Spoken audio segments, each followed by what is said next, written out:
अगर कोई बंदा इत्थे इटली दे विच आउणा चाहुंदा किसे दे नाल भी उन्हें गल कीती आ उन्नू ये गल जरूर कर लवे कि मैनू तुसी पक्के कराउणा। हर साल इत्थे जिहड़े बंदे इलीगल आउंदे आ बहुत ज़्यादा तादाद। अगर कोई बंदा आउंदा वो फिर अगले साल इन्हां दे लई भी कोटा रखिया जाऊगा कि वो मालक जिहदे सद्दिया वो इनू कन्वर्ट कर सकदा सबोर्डिनेट तो उन्हें पक्का करवा सकदा अगर उस बंदे ने गल कीती होगी तां। नहीं ते बहुत सारे असीं बंदे इत्थे रोडदे भी देखे आ जिहदे थ्रू तुसीं इटली दे विच आउणा चाहुंदे हो ਉਹਦੇ ਨਾਲ पक्की गल करो कि मैनू तुसीं पक्के पेपर दवाने आ। जदों असीं किसी जैनुअन बंदे कोल वधिया बंदे दे कोल काम कराउने ते सानू डाउट नहीं रहिंदा पे। इस करके इस चीज़ का भी ध्यान रखण कि असीं किहदे नाल गल कर रहे हां अग्गों किदां दा बंदा है कि उहदा कोई होल्ड है फिर उत्थे वो बंदा सांभूगा उहनूं पक्के पेपर दवाऊगा। और जद तक जिहड़े ये पक्के पेपर मिलण नूं 2-2.5 साल लग जांदे आ जद तक वो बंदे नूं बोली आ जांदी है उहदे पैर लगने शुरू हो जांदे आ उहनूं वाकफियत हो जांदी इत्थे दे वातावरण दे नाल। इस करके उहदी लुट खसुट भी घट जांदी क्योंकि उहनूं पहला कोई सांभण वाला बैठा आ। जिन्ना चिकर वो डिपेंड रहणगे किसी दे उत्ते जिन्ना चिकर आप बोली सीख के आप गलबात करन दे काबिल नहीं हुंदे तो इदां ही धक्के खांदे रहणगे। लैंगुएज जिहड़ी हैगी जिस भी तुसीं देश जाने हो पहला स्टैप लैंगुएज आ। जिन्ना चिकर तुहानूं बोली नहीं आउंदी तुसीं दूसरे ते डिपेंड हो उत्थे भी लुट खसुट होऊगी। तुसीं हर वेले दूजिਆਂ ਨੂੰ देखदे रहोगे कि ये बंदा आवे ते मेरी गल करे। ਜਦੋਂ ਡੌਂਕੀ ਲਗਾ ਕੇ ਇੱਥੇ ਪਹੁੰਚੇ ਜਿਨ੍ਹਾਂ ਦੀ ਵੱਡੀ ਮਾਤਰਾ ਆ ਜੇ ਉਹਨਾਂ ਦੀ ਗੱਲ ਕੀਤੀ ਜਾਵੇ ਤਾਂ ਕੀ ਉਹ ਵੀ ਇਸ ਕੋਟੇ ਦਾ ਫਾਇਦਾ ਲੈ ਸਕਦੇ ਨੇ? ਨਹੀਂ ਜਿਹੜੇ ਇੱਥੇ ਇਲੀਗਲ ਇਟਲੀ ਦੇ ਵਿੱਚ ਬੈਠੇ ਆ ਉਹਨਾਂ ਨੂੰ ਕੋਈ ਫਾਇਦਾ ਨਹੀਂ। ਇਹ ਹਰ ਸਾਲ ਕੋਟਾ ਨਿਕਲਦਾ ਦਲਜੀਤ ਸਿੰਘ ਇਹ ਕੋਟਾ ਜਿਹੜਾ ਨਿਕਲਦਾ ਹਰ ਸਾਲ ਨਿਕਲਦਾ ਤੇ ਇਦਾਂ ਉਹਨਾਂ ਨੂੰ ਆਣ ਕੇ ਇੱਥੇ ਜਦੋਂ ਮਾਲਕ ਜਿਹੜਾ ਸੱਦਦਾ ਉਹ ਅਪਲਾਈ ਕਰਦਾ ਫਿਰ ਉਹਨੂੰ ਇੱਕ ਸੀਜ਼ਨਲ वर्क परमिट मिलता इत्थे इटली दे विच भी आण। ये जी वर्क परमिट जिहड़ा हुंदा आ ये डिपेंड करदा किहड़े एरिया दे विच तुसीं किहड़े स्टेट दे विच तुसीं आए हो। सबोर्डिनेट जिहड़े जिद्दां राज मिस्त्री कह लो जां रेस्टोरेंट च काम करन वाले कह लो जां मकैनिक कह लो जां ड्राइवर कह लो ये जिहड़े सबोर्डिनेट दा मतलब आउंदे ही पक्के होणगे। सत श्री अकाल जी तुसीं देख रहे हो D5 चैनल पंजाबी ते मैं दलजीत मक्कड़। ਅੱਜ ਅਸੀਂ ਗੱਲਬਾਤ ਕਰਾਂਗੇ ਜਿਹੜਾ ਪਿਛਲੇ ਦਿਨ ਇਟਲੀ ਸਰਕਾਰ ਨੇ ਕੋਟਾ ਕੱਢਿਆ ਹੈ। ਬਹੁਤ ਸਾਰੇ ਪੰਜਾਬੀ ਨੇ ਜਿਹੜੇ ਦੇਸ਼ਾਂ ਵਿਦੇਸ਼ਾਂ ਦੀ ਧਰਤੀ ਤੇ ਸਿੱਧੇ ਢੰਗ ਨਾਲ ਪਹੁੰਚ ਰਹੇ ਨੇ। ਜਦੋਂ ਦਾ ਇਹ ਕੋਟਾ ਕੱਢਿਆ ਹੈ ਬਹੁਤ ਸਾਰੇ ਪੰਜਾਬੀ ਆਪਣੇ ਰਿਸ਼ਤੇਦਾਰਾਂ ਨਾਲ ਭੈਣਾਂ ਭਰਾਵਾਂ ਨਾਲ ਜਾਂ ਸੋਸ਼ਲ ਮੀਡੀਆ ਦੇ ਰਾਹੀਂ ਇਦਾਂ ਦੇ ਸੰਪਰਕ ਕਰ ਰਹੇ ਨੇ ਕਿ ਹਾਂ ਅਸੀਂ ਇਸ ਕਿਸੇ ਕੋਟੇ ਦਾ ਕਿਸ ਤਰ੍ਹਾਂ ਫਾਇਦਾ ਲੈ ਸਕਦੇ ਹਾਂ। ਅੱਜ ਦਾ ਜਿਹੜੀ ਇੰਟਰਵਿਊ ਦਾ ਵਿਸ਼ਾ ਮੇਨ ਅਸੀਂ ਕਿ ਉਹ ਕਿਸ ਤਰ੍ਹਾਂ ਇਸ ਕੋਟੇ ਦਾ ਫਾਇਦਾ ਲੈ ਸਕਦੇ ਨੇ। ਮੇਨ ਮੁੱਖ ਮਕਸਦ ਇਹ ਹੋਊਗਾ ਕਿ ਉਹਨਾਂ ਦੇ ਆਰਥਿਕ ਸ਼ੋਸ਼ਣ ਤੋਂ ਕਿਸ ਤਰ੍ਹਾਂ ਬਚਾਇਆ ਜਾ ਸਕੇ ਤੇ ਸਹੀ ਜਾਣਕਾਰੀ ਜਿਹੜੀ ਉਹ ਕਿਸ ਤਰ੍ਹਾਂ ਦਿੱਤੀ ਜਾ ਸਕੇ। ਮੇਰੇ ਨਾਲ ਮੌਜੂਦ ਰਹਿਣਗੇ ਬਚਿੱਤਰ ਸਿੰਘ ਸੈਣੀ ਜੀ ਉਹਨਾਂ ਨਾਲ ਗੱਲਬਾਤ ਕਰਾਂਗੇ। ਸੈਣੀ ਸਾਹਿਬ ਪਹਿਲਾਂ ਤਾਂ ਮੈਂ ਤੁਹਾਨੂੰ ਤੁਸੀਂ ਕਾਫੀ ਸਮੇਂ ਤੋਂ ਇੱਥੇ ਇਟਲੀ ਦੇ ਵਿੱਚ ਮੌਜੂਦ ਹੋ। ਬਹੁਤ ਸਾਰੇ ਲੋਕ ਨੇ ਜਿਹੜੇ ਜਿਸ ਦਿਨ ਤੋਂ ਕੋਟਾ ਭਰਨ ਦੀ ਗੱਲ ਕੀਤੀ ਗਈ ਆ ਬਹੁਤ ਸਾਰੇ ਲੋਕਾਂ ਦੇ ਸਾਨੂੰ ਵੀ ਫੋਨ ਆਉਂਦੇ ਨੇ। ਤੁਹਾਡਾ ਤਜਰਬਾ ਕੀ ਕਹਿੰਦਾ ਇਟਲੀ ਪ੍ਰਤੀ ਵੀ ਕਿਵੇਂ ਲੋਕ ਆਉਂਦੇ ਨੇ ਕੀ ਕਾਰੋਬਾਰ ਆ ਕਿਸ ਤਰ੍ਹਾਂ ਅੱਗੇ ਉਹ ਚੱਲ ਸਕਦੇ ਨੇ ਤੇ ਇਟਲੀ ਪ੍ਰਤੀ ਵੀ ਤੁਹਾਡਾ ਕੀ ਤਜਰਬਾ ਹੁੰਦਾ?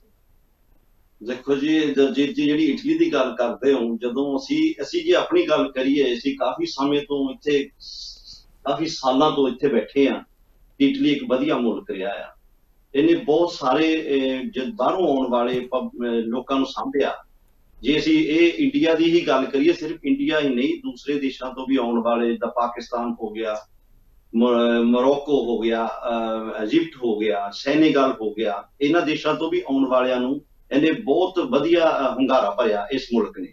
ਬੇਸ਼ੱਕ ਯੂਰਪ ਦਾ ਇੱਕ ਛੋਟਾ ਮੁਲਕ ਆ ਲੇਕਿਨ ਇੱਥੇ ਦੀਆਂ ਸਹੂਲਤਾਂ ਨੂੰ ਦੇਖਦੇ ਹੋਏ ਅਸੀਂ ਇਹਨੂੰ ਇੱਕ ਮੈਂ ਜੇ ਇਹ ਗੱਲ ਕਹਾਂ ਕਿ ਇਹ ਨੰਬਰ 1 ਰਿਹਾ ਇਹ ਮੁਲਕ ਸਾਡੇ ਵਾਸਤੇ ਤੇ ਇਹਦੇ ਵਿੱਚ ਕੋਈ ਝੂਠ ਨਹੀਂ ਕਿਉਂਕਿ ਜਿਹੜੇ ਲੋਕ ਇੱਥੇ ਰਹਿ ਰਹੇ ਆ ਉਹਨਾਂ ਨੂੰ ਇਹ ਪਤਾ ਕਿ ਇਸ ਦੇਸ਼ ਨੇ ਸਾਨੂੰ ਕੀ ਦਿੱਤਾ ਔਰ ਕੀ ਅਸੀਂ ਇੱਥੇ ਬਣਾਇਆ ਜਾਂ ਅਸੀਂ ਕਿੱਥੋਂ ਸਟਰਗਲ ਸ਼ੁਰੂ ਕਰਕੇ ਕਿੱਥੇ ਤੱਕ ਪਹੁੰਚੇ ਆ ਇਸ ਦੇਸ਼ ਦੀ ਦੇਣ ਰਹੀ ਆ ਸਾਨੂੰ।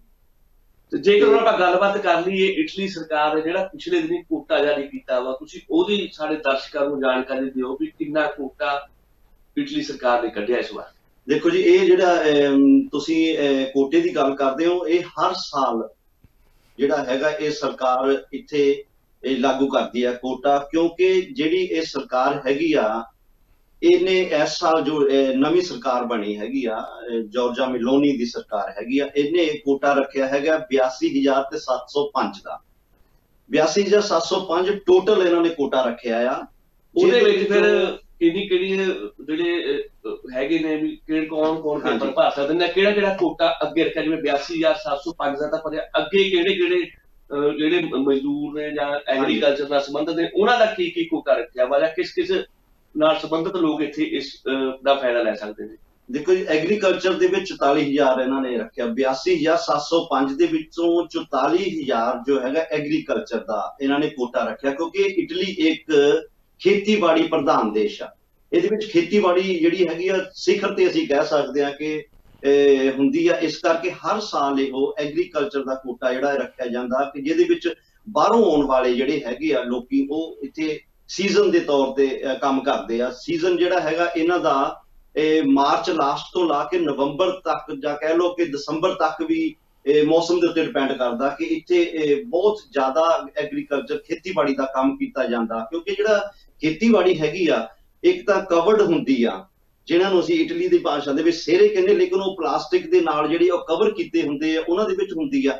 ਲੇਕਿਨ ਇਹ ਜਿਹੜੀ ਹੈਗੀ ਉਹ ਨਵੰਬਰ ਤੋਂ ਲਾ ਕੇ ਮਾਰਚ ਤੱਕ ਹੁੰਦੀ ਉਹਨਾਂ ਦੇ ਵਿੱਚ। ਲੇਕਿਨ ਓਪਨ ਦੇ ਵਿੱਚ ਮਾਰਚ ਲਾਸਟ ਤੋਂ ਲਾ ਕੇ ਨਵੰਬਰ ਤੱਕ ਓਪਨ ਖੇਤਾਂ ਦੇ ਵਿੱਚ ਹਜ਼ਾਰਾਂ ਸੈਂਕੜੇ ਜਿਹੜੀ ਹੈਗੀ ਆ, ਮਤਲਬ ਕਿ ਕਿੱਲਿਆਂ ਦੇ ਵਿੱਚ ਖੇਤੀ ਕੀਤੀ ਜਾਂਦੀ ਹੈਗੀ ਆ।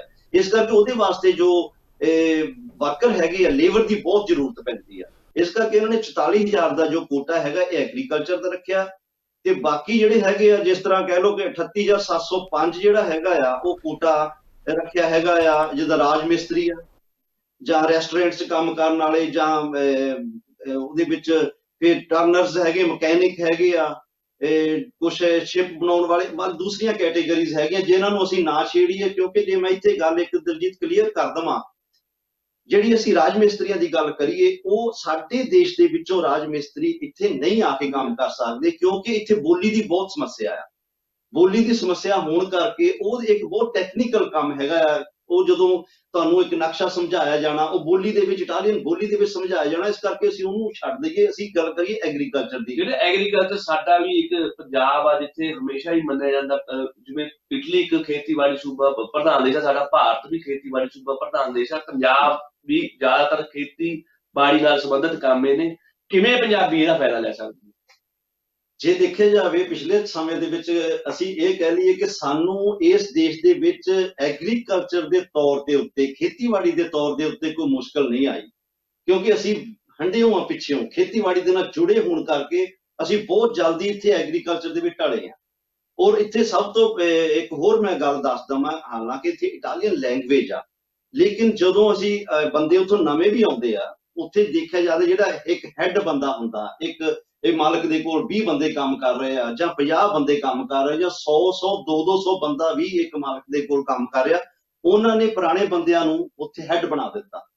ਉਹ ਆਪਣੀ ਬੋਲੀ ਦੇ ਵਿੱਚ ਸਮਝਾ ਕੇ ਉਹਨਾਂ ਆਉਣ ਵਾਲੇ ਨਵੇਂ ਬੰਦਿਆਂ ਨੂੰ ਉਸ ਬਾਰੇ ਸਭ ਕੁਝ ਦੱਸ ਸਕਦਾ।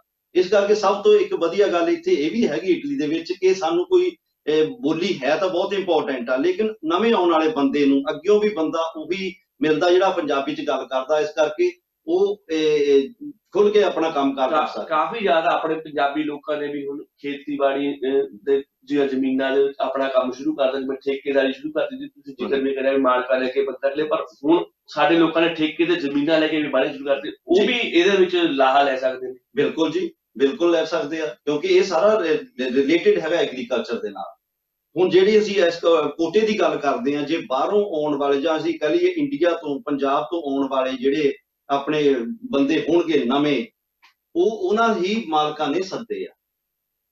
ਜਿਹੜੇ ਹੁਣ ਕਹਿ ਲਓ ਕਿ ਕੋਈ ਪੰਜਾਬੀ ਵੀ ਇੱਥੇ ਕੋਈ ਕੰਮ ਕਰ ਰਿਹਾ ਹੈਗਾ, ਉਹਨੇ ਵੀ ਬੰਦੇ ਸੱਦਣਗੇ। ਪਿਛਲੇ ਸਮਿਆਂ ਦੇ ਵਿੱਚ ਵੀ ਸੱਦੇ ਆ, ਤੇ ਹੁਣ ਵੀ ਇਹ ਜਿਹੜੇ ਕਿ ਪੇਪਰ ਹੈਗੇ ਆ, ਇਹ 27 ਮਾਰਚ 2023 ਨੂੰ ਇਹ ਆਨਲਾਈਨ ਕਲਿੱਕ ਹੋ ਜਾਣੇ ਆ। ਇਹਦੀ ਜਿਹੜੀ ਡੇਟ ਰੱਖੀ ਗਈ ਆ, ਬੇਸ਼ੱਕ ਜਿਹੜਾ ਕਾਨੂੰਨ ਬਣਾਇਆ ਗਿਆ, ਇਹ 26 ਜਨਵਰੀ 2023 ਨੂੰ ਓਫੀਸ਼ੀਅਲ ਗਜ਼ਟ ਦੇ ਵਿੱਚ ਪਬਲਿਸ਼ ਕੀਤਾ ਗਿਆ ਹੈ।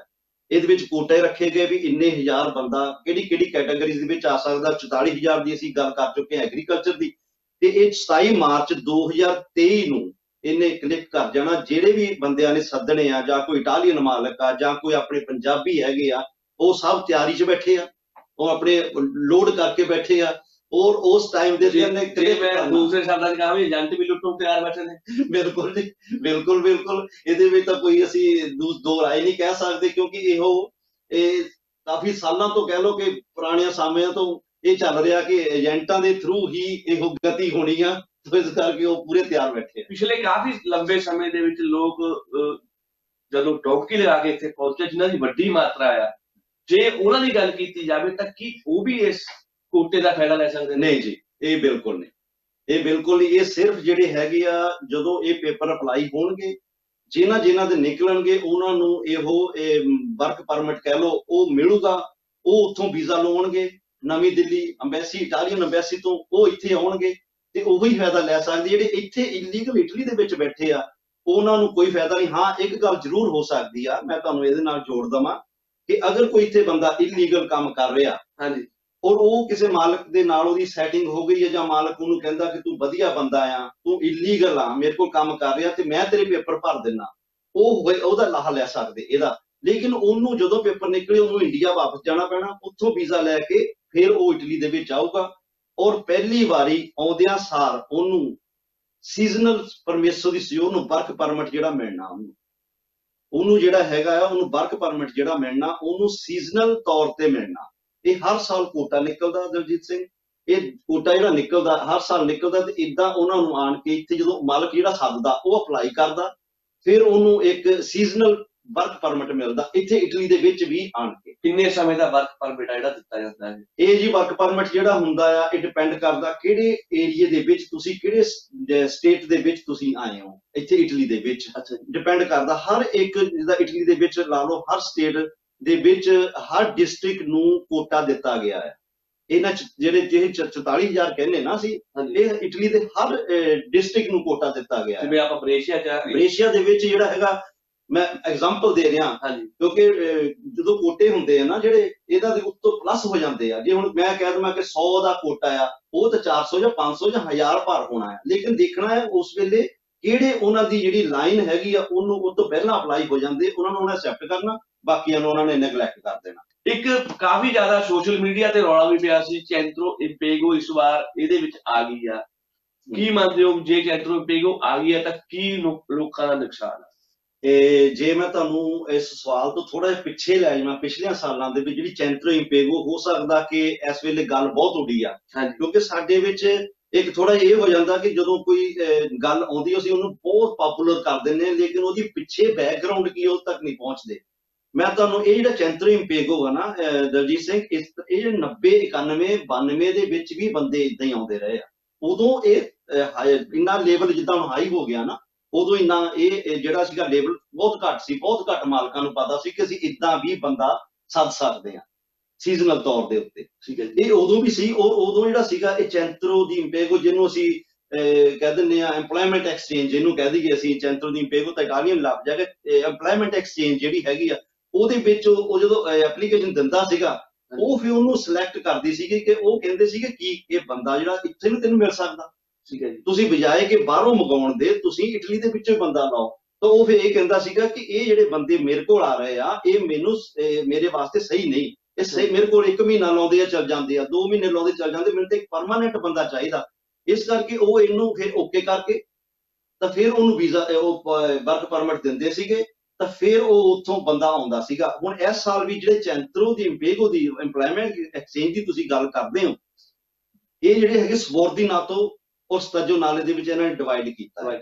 ਸਬੋਰਡੀਨਾਤੋ ਜਿਹੜੇ ਜਿੱਦਾਂ ਰਾਜ ਮਿਸਤਰੀ ਕਹਿ ਲਓ, ਜਾਂ ਰੈਸਟੋਰੈਂਟ 'ਚ ਕੰਮ ਕਰਨ ਵਾਲੇ ਕਹਿ ਲਓ, ਜਾਂ ਮਕੈਨਿਕ ਕਹਿ ਲਓ, ਜਾਂ ਡਰਾਈਵਰ ਕਹਿ ਲਓ, ਇਹ ਜਿਹੜੇ ਸਬੋਰਡੀਨਾਤੋ ਦਾ ਮਤਲਬ ਆਉਂਦੇ ਹੀ ਪੱਕੇ ਹੋਣਗੇ, ਉਹਨਾਂ ਨੂੰ ਚੈਂਟਰੋ ਦੀ ਇੰਪੇਗੋ ਜਿਹੜੀ ਹੈਗੇ ਐਮਪਲੋਇਮੈਂਟ ਐਕਸਚੇਂਜ ਦੇ ਵਿੱਚ ਐਪਲੀਕੇਸ਼ਨ ਲੱਗੂਗੀ। ਜਦੋਂ ਅਪਲਾਈ ਕਰਦਾ ਉਹ ਕਹਿਣਗੇ ਕਿ ਹਾਂਜੀ ਇੱਥੇ ਡਰਾਈਵਰ ਹੈਗੇ ਆ, ਤੁਸੀਂ ਇੱਥੋਂ ਲਓ। ਉਹ ਵੀ ਮਾਲਕ ਜਵਾਬ ਦਊਗਾ ਕਿ ਮੈਨੂੰ ਜਿਹੜੇ ਇੱਥੇ ਦੇ ਡਰਾਈਵਰ ਨਹੀਂ ਸੈੱਟ ਹੈਗੇ, ਜਾਂ ਮੇਰੇ ਕੋਲ ਕੰਮ ਨਹੀਂ ਕਰ ਰਹੇ ਸਹੀ, ਮੈਂ ਨਵੇਂ ਬੰਦੇ ਲਿਆਉਂਗਾ ਤਾਂ ਕਿ ਮੇਰੇ ਕੋਲ ਉਹ 5-10 ਸਾਲ ਕੰਮ ਟੇਕ ਕੇ ਕਰਨਗੇ, ਤਾਂ ਉਹਨੂੰ ਫਿਰ ਪਰਮਿਸ਼ਨ ਦਿੱਤੀ ਜਾਊਗੀ। ਲੇਕਿਨ ਜੇ ਦੇਖਿਆ ਜਾਵੇ ਐਗਰੀਕਲਚਰ ਜਿਹੜਾ ਆ, ਇਹਨੂੰ ਬਾਹਰ ਰੱਖਿਆ ਜਾਊਗਾ ਇਸ ਵਾਰੀ। ਹਾਂਜੀ, ਇਹਨੂੰ ਬੇਸ਼ੱਕ ਇਸ ਵੇਲੇ ਰੌਲਾ ਪੈ ਗਿਆ ਚੈਂਟਰੋ ਇੰਪੇਗੋ ਦਾ, ਕਿਉਂਕਿ ਜੇ ਦੇਖਿਆ ਜਾਵੇ, ਮੈਂ ਤੁਹਾਨੂੰ ਹੋਰ ਥੋੜਾ ਪਿੱਛੇ ਲੈ ਜਾਵਾਂ ਕਿ ਜਦੋਂ ਕੋਵਿਡ ਹੋਇਆ ਇਟਲੀ ਦੇ ਵਿੱਚ, ਬਹੁਤ ਜ਼ਿਆਦਾ ਕੋਵਿਡ ਸਿਰੇ ਤੇ ਹੋ ਗਿਆ, ਕਿਉਂਕਿ ਮੈਂ ਤੁਹਾਨੂੰ ਪਹਿਲਾਂ ਦੱਸ ਚੁੱਕਾ ਕਿ ਇਟਲੀ ਇੱਕ ਖੇਤੀਬਾੜੀ ਪ੍ਰਧਾਨ ਦੇਸ਼ ਆ, ਜਿੱਥੇ ਫਰੂਟ ਔਰ ਓਪਨ ਦੇ ਵਿੱਚ ਇੰਨੀ ਖੇਤੀ ਕੀਤੀ ਜਾਂਦੀ ਆ ਕਿ ਉਸ ਵੇਲੇ ਜਿਹੜੀ ਸਾਡੀ ਮਿਨਿਸਟਰ ਸੀਗੀ ਉਹਨੇ ਦੇਖਿਆ ਕਿ ਬਾਹਰੋਂ ਤਾਂ ਬਾਰਡਰ ਤਾਂ ਬੰਦ ਹੋ ਗਏ ਆ,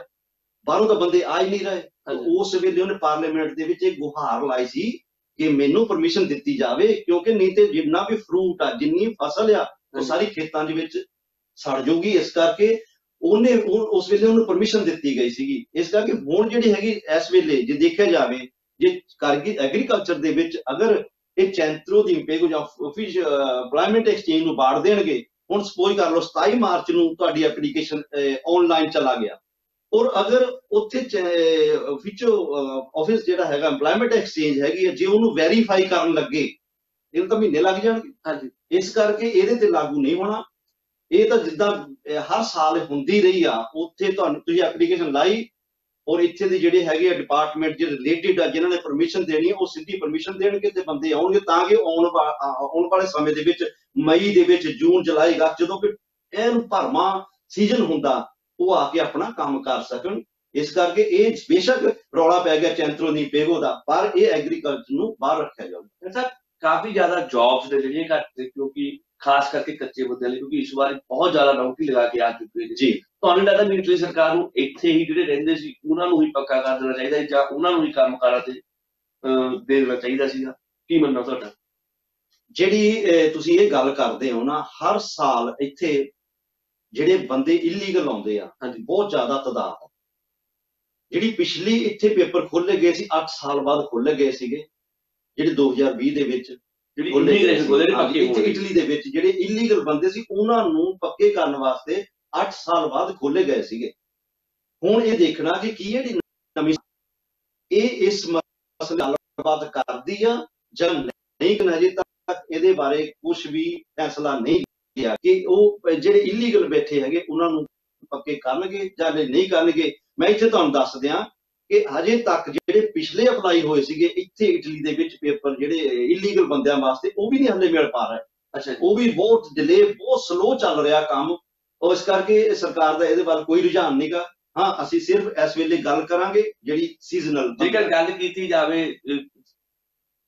ਜਿਹੜੇ 9 ਮਹੀਨੇ ਦੇ ਪੇਪਰ ਮਿਲਣ, ਤੁਸੀਂ ਐਗਰੀਕਲਚਰ ਦੀ ਗੱਲ ਕੀਤੀ, ਉਹ ਫਿਰ ਕਿਸ ਤਰ੍ਹਾਂ ਚੇਂਜ ਹੁੰਦੇ ਨੇ, ਕਿੰਨੇ ਸਮਾਂ ਲੱਗ ਜਾਂਦਾ ਉਹਨਾਂ ਨੂੰ ਚੇਂਜ ਹੁੰਦੇ ਨੇ? ਹਾਲਾਂਕਿ ਤੁਸੀਂ ਦੱਸਿਆ ਕਿਉਂਕਿ ਇਮੀਗ੍ਰੇਸ਼ਨ ਤਾਂ ਨਹੀਂ ਗਵਰਨਮੈਂਟ ਖੋਲ ਰਹੀ ਜੀ, 9 ਮਹੀਨੇ ਦੇ ਪੇਪਰਾਂ ਦੇ ਲੋਕ ਇੱਥੇ ਆ ਰਹੇ ਨੇ, ਉਹ 9 ਮਹੀਨਿਆਂ ਬਾਅਦ ਫਿਰ ਉਹਨਾਂ ਦਾ ਵੀਜ਼ਾ ਖਤਮ ਹੋ ਜਾਂਦਾ, ਵਰਕ ਪਰਮਿਟ ਖਤਮ ਹੋ ਜਾਂਦਾ, ਉਹ ਦੁਬਾਰਾ ਫਿਰ ਕਿਸ ਤਰ੍ਹਾਂ ਨਵਿਆਇਆ ਜਾਂਦਾ? ਬਹੁਤ ਵਧੀਆ ਸਵਾਲ ਆ ਦਲਜੀਤ। ਮੈਂ ਇੱਥੇ ਕਲੀਅਰ ਕਰ ਦੇਣਾ ਚਾਹੁੰਦਾ, ਜਿਹੜੇ ਵੀ ਸਾਡੇ ਵੀਰ ਆਉਣਾ ਚਾਹੁੰਦੇ ਆ ਇੱਥੇ ਇਟਲੀ ਦੇ ਵਿੱਚ, ਔਰ ਇਹ ਸਾਡੇ ਚੈਨਲ ਰਾਹੀਂ ਇਹ ਬੜੀ ਇੰਟਰਨੈਸ਼ਨਲ ਖਬਰ ਬਣ ਰਹੀ ਆ, ਮੈਂ ਉਹਨਾਂ ਨੂੰ ਦੱਸਣਾ ਚਾਹੁੰਦਾ ਕਿ ਅਗਰ ਕੋਈ ਬੰਦਾ ਇੱਥੇ ਇਟਲੀ ਦੇ ਵਿੱਚ ਆਉਣਾ ਚਾਹੁੰਦਾ, ਕਿਸੇ ਦੇ ਨਾਲ ਵੀ ਉਹਨੇ ਗੱਲ ਕੀਤੀ ਆ, ਉਹਨੂੰ ਇਹ ਗੱਲ ਜ਼ਰੂਰ ਕਰ ਲਵੇ ਕਿ ਮੈਨੂੰ ਤੁਸੀਂ ਪੱਕੇ ਕਰਾਉਣਾ।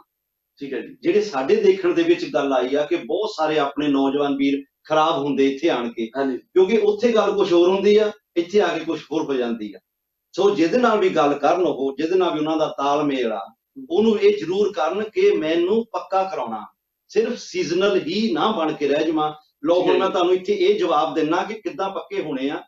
ਜਿਸ ਤਰ੍ਹਾਂ ਕਿ ਇਹ ਕੋਟਾ ਰੱਖਿਆ ਗਿਆ ਆ ਐਗਰੀਕਲਚਰ ਦਾ 44,000 ਇਸ ਸਾਲ, ਇਹਦੇ ਨਾਲ ਹੀ ਇੱਥੇ ਪੱਕੇ ਹੋਣ ਦਾ ਵੀ ਕੋਟਾ ਰੱਖਿਆ ਗਿਆ ਹੈ। ਠੀਕ ਹੈ ਜੀ, ਹਰ ਡਿਸਟ੍ਰਿਕਟ ਨੂੰ ਉਹਨਾਂ ਨੇ ਕੋਟਾ ਦੇ ਦਿੱਤਾ। ਉਹ ਐਗਰੀਕਲਚਰ ਨਾਲ ਸੰਬੰਧਿਤ ਹੋਣ। ਬਿਲਕੁਲ, ਅਸੀਂ ਗੱਲ ਇਹ ਐਗਰੀਕਲਚਰ ਦੀ ਕਰ ਰਹੇਗਾ ਤਾਂ ਕਿ ਸਾਡੇ ਬੰਦਿਆਂ ਨੂੰ ਜਾਣਕਾਰੀ ਐਗਰੀਕਲਚਰ, ਕਿਉਂਕਿ ਜਿੰਨੇ ਬੰਦੇ ਆਉਣੇ ਐਗਰੀਕਲਚਰ ਦੇ ਵਿੱਚ ਹੀ ਆਉਣੇ ਆ, ਔਰ ਸਾਡਾ ਜਿਹੜਾ ਮਕਸਦ ਹੈਗਾ ਆ ਉਹ ਆਪਣੇ ਬੰਦਿਆਂ ਨੂੰ ਇਨਫੋਰਮੇਸ਼ਨ ਦੇਣ ਦਾ ਆ। ਸਾਨੂੰ ਦੂਸਰੀਆਂ ਜਿਹੜੀਆਂ ਕੈਟੇਗਰੀਜ਼ ਹੈਗੀਆਂ ਉਹ ਸਾਡੇ ਨਾਲ ਨਹੀਂ ਰਿਲੇਟਡ ਹੈਗੀਆਂ, ਕਿਉਂਕਿ ਜੇ ਹੁਣ ਰਾਜ ਮਿਸਤਰੀਆਂ ਦੀ ਗੱਲ ਕਰੀਏ ਤੇ ਇਹ ਸਾਡੇ ਬੰਦੇ ਇੱਥੇ ਆ ਕੇ ਕਾਮਯਾਬ ਹੋਣੇ ਹੀ ਨਹੀਂ। ਠੀਕ ਹੈ ਜੀ, ਇਹ ਦੂਸਰੇ ਦੇਸ਼ਾਂ ਚੋਂ ਆਉਣਗੇ, ਅਲਬਾਨੀਆ ਹੋ ਗਿਆ ਜਾਂ ਕੋਸੋਵੋ ਹੋ ਗਿਆ, ਇਹਨਾਂ ਮੁਲਕਾਂ ਚੋਂ ਆਉਣਗੇ ਜਿੱਥੇ ਉਹ ਪੜ੍ਹੇ ਲਿਖੇ ਬੰਦੇ ਹੈਗੇ ਔਰ ਇਹਨਾਂ ਇਸ ਕੰਮ ਦੇ ਨਾਲ ਰਿਲੇਟਡ ਆ। ਸਾਡੇ ਬੰਦੇ ਤਾਂ ਲੇਬਰ ਹੀ ਕਰ ਸਕਦੇ ਆ, ਔਰ ਲੇਬਰ ਆਉਂਦੇ ਵੀ ਨੇ ਤਾਂ ਆ ਕੇ ਉਹ ਬਾਅਦ ਦੇ ਵਿੱਚ ਕੋਈ ਕੰਮ ਹੋਰ ਕਰ ਲੈਣਗੇ, ਪੇਪਰ ਲੈ ਲੈਣਗੇ, ਬਸ ਉਹ ਵੱਖਰੀ ਗੱਲ ਆ। ਉਹ ਤਾਂ ਬਾਅਦ ਚ ਜਦੋਂ ਪੇਪਰ ਮਿਲ ਗਏ, ਸਾਡੇ ਬੰਦੇ ਹਰ ਜਗ੍ਹਾ ਤੇ ਪਹੁੰਚੇ ਆ। ਹਾਂਜੀ, ਹਰ ਬੰਦੇ ਹਰ ਜਗ੍ਹਾ ਤੇ ਪਹੁੰਚੇ ਆ। ਸਾਡੇ ਹੁਣ ਬੰਦੇ ਡਰਾਈਵਰ ਵੀ ਬਣ ਗਏ ਆ, ਮਕੈਨਿਕ ਵੀ ਬਣ ਗਏ ਆ, ਵਕੀਲ ਵੀ ਬਣ ਗਏ, ਜੱਜ ਵੀ ਬਣ ਗਏ, ਡਾਕਟਰ ਵੀ ਬਣ ਗਏ ਆ। ਉਹ ਤਾਂ ਬਾਅਦ ਦੀਆਂ ਗੱਲਾਂ, ਲੇਕਿਨ ਅਸੀਂ ਗੱਲ ਕਰ ਰਹੇ ਹਾਂ ਇਸ ਵੇਲੇ ਕੋਟੇ ਦੀ। ਔਰ ਜਦੋਂ ਉਹ ਆਉਣਗੇ ਬੰਦੇ ਇੱਥੇ, ਹੁਣ ਸਪੋਜ਼ ਕਰ ਲਓ ਅਸੀਂ ਇਸ ਕੋਟੇ ਦੀ ਗੱਲ ਕਰੀਏ, ਅਗਰ ਕੋਈ ਬੰਦਾ ਆਉਂਦਾ, ਉਹ ਫਿਰ ਅਗਲੇ ਸਾਲ ਇਹਨਾਂ ਦੇ ਲਈ ਵੀ ਕੋਟਾ ਰੱਖਿਆ ਜਾਊਗਾ ਕਿ ਉਹ ਮਾਲਕ ਜਿਹਦੇ ਸੱਦਿਆ ਉਹ ਇਹਨੂੰ ਕਨਵਰਟ ਕਰ ਸਕਦਾ ਸਬੋਰਡੀਨਾਤ ਤੋਂ, ਉਹਨੂੰ ਪੱਕਾ ਕਰਵਾ ਸਕਦਾ, ਅਗਰ ਉਸ ਬੰਦੇ ਨੇ ਗੱਲ ਕੀਤੀ ਹੋਊਗੀ ਤਾਂ। ਨਹੀਂ ਤੇ ਬਹੁਤ ਸਾਰੇ ਅਸੀਂ ਬੰਦੇ ਇੱਥੇ ਰੋਡਦੇ ਵੀ ਦੇਖੇ ਆ, ਮਾਲਕਾਂ ਨੇ ਉਹਨਾਂ ਦੀ ਬਾਂਹ ਹੀ ਨਹੀਂ ਫੜੀ। ਜੇ ਉਹ ਕਹਿੰਦੇ ਵੀ ਬਸ ਜੀ ਮੈਨੂੰ ਐਂਟਰ ਕਰਾ ਦਿਓ, ਉਹ ਵੀ ਐਂਟਰ ਤੱਕ ਹੀ ਰਹੂਗਾ। ਲੇਕਿਨ ਅਗਰ ਤੁਸੀਂ ਪੱਕੇ ਪੇਪਰ ਲੈਣੇ ਆ, ਤੇ ਮੈਂ ਇਹ ਤੁਹਾਡੇ ਮਾਧਿਅਮ ਰਾਹੀਂ ਇਹ ਕਹਿਣਾ ਚਾਹੁੰਦਾ ਵੀ ਜੇ ਵੀ ਕਿਸੇ ਨੇ ਗੱਲ ਕਰਨੀ ਆ ਜਿਹਦੇ ਨਾਲ ਵੀ, ਜਿਹਦੇ ਥਰੂ ਤੁਸੀਂ ਇਟਲੀ ਦੇ ਵਿੱਚ ਆਉਣਾ ਚਾਹੁੰਦੇ ਹੋ, ਉਹਦੇ ਨਾਲ ਪੱਕੀ ਗੱਲ ਕਰੋ ਕਿ ਮੈਨੂੰ ਤੁਸੀਂ ਪੱਕੇ ਪੇਪਰ ਦਿਵਾਉਣੇ ਆ।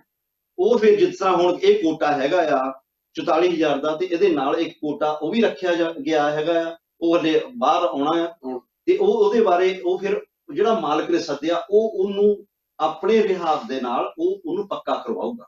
ਤੇ ਇਸ ਕਰਕੇ ਕੋਈ ਔਖਾ ਨਹੀਂਗਾ, ਲੇਕਿਨ ਬਸ਼ਰਤੇ ਕਿ ਤੁਸੀਂ ਗੱਲ ਕਲੀਅਰ ਕਰੋ, ਵਿੱਚ ਦੁਚਿੱਤੀ ਜਿਹੇ ਦੇ ਵਿੱਚ ਨਾ ਐਵੇਂ ਜਲਦੀ ਦੇ ਵਿੱਚ ਕਾਹਲੀ ਦੇ ਵਿੱਚ ਜੇ ਕਹੇ ਹਾਂਜੀ ਆਜੋ ਜੀ ਮੈਂ 10 ਬੰਦੇ ਲੈ ਕੇ ਜਾਣੇ ਜਾਂ ਮੈਂ 10 ਬੰਦੇ ਬੁਲਾਉਣੇ, ਤੇ ਬਿਨਾਂ ਗੱਲ ਕੀਤਿਆਂ ਤੁਸੀਂ ਦੌੜ ਪਾਓ, ਇਹ ਨਹੀਂ। ਉਹਨਾਂ ਪੱਕੀ ਗੱਲ ਕਰਕੇ ਕਿ ਮੈਨੂੰ ਤੁਸੀਂ ਪੱਕਾ ਕਰਾਉਣਾ ਉੱਥੇ, ਫਿਰ ਉੱਥੋਂ ਸਟੈਪ ਚੱਕੋ। ਨਹੀਂ ਤਾਂ ਇੱਥੇ ਆ ਕੇ ਜੋ ਖਰਾਬੀਆਂ ਹੋ ਰਹੀਆਂ ਉਹ ਸਾਨੂੰ ਪਤਾ ਹੈ। 44,000 ਦਾ ਕੋਟਾ ਕੱਢਿਆ ਗਿਆ ਵਾ, ਪਰ ਪੇਪਰ ਭਰਨ ਵਾਲੇ ਲੱਖਾਂ ਹੀ ਹੋਣਗੇ ਜੀ, ਲੱਖਾਂ ਹੀ ਬੰਦੇ ਪੇਪਰ ਭਰਨਗੇ ਤੇ ਲੱਖਾਂ ਨੂੰ ਹੀ ਲੁੱਟਿਆ ਵੀ ਜਾਊਗਾ ਜੀ।